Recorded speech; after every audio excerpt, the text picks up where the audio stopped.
Ivana Alawi Dawit sa kasong vowsy na isinampa ni Nikki Benitez laban sa asawa niyang si Albi Benitez.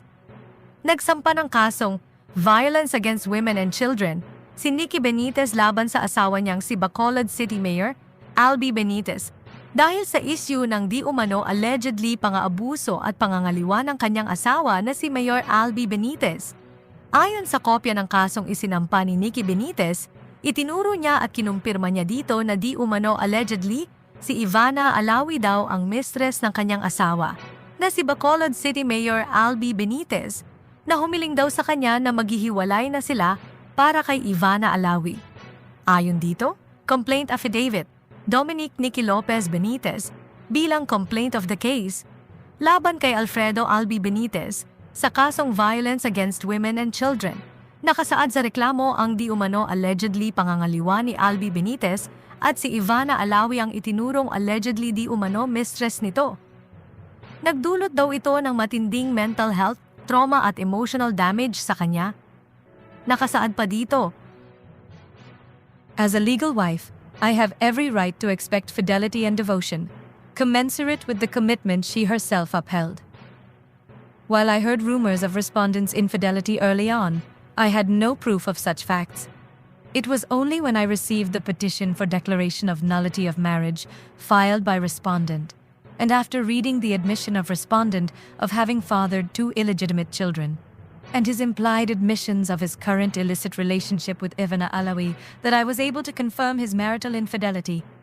I felt utterly betrayed by the respondent and was devastated beyond compare after finally discovering and confirming the truth in respondent's lies. Any information concerning infidelity between married people undeniably causes, or at the very least is likely to cause, mental or emotional anguish. To assert otherwise would be to permit one spouse to engage. matatandaan na kumalat noon sa social media ang mga larawan at videos kung saan ilang beses nakitang magkasama sina Albi Benitez at Ivana Alawi. Kaya agad na kumalat ang issue ng di umano allegedly na may relasyon sila.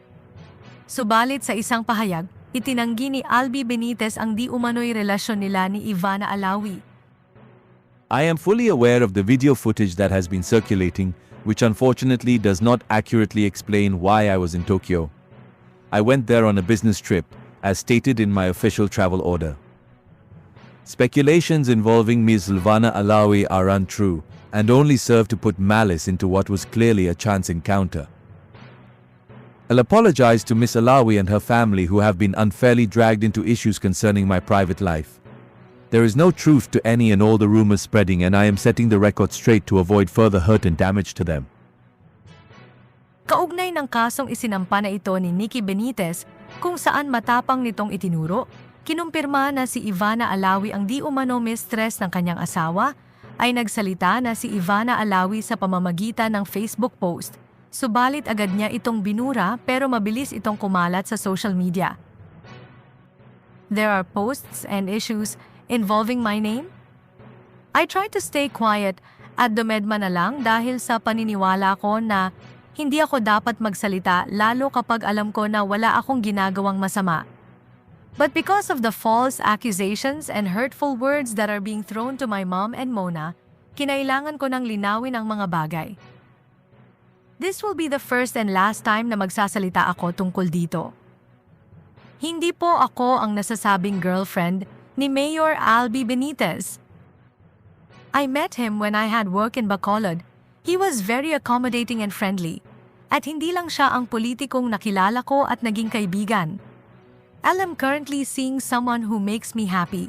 All I can say is that he is a respectable businessman and not a politician. Sana this helps clear my name and clarify all rumors. Maraming salamat. Subalit hindi ito pinaniwalaan ng mga netizens. Komento pa ng mga netizens.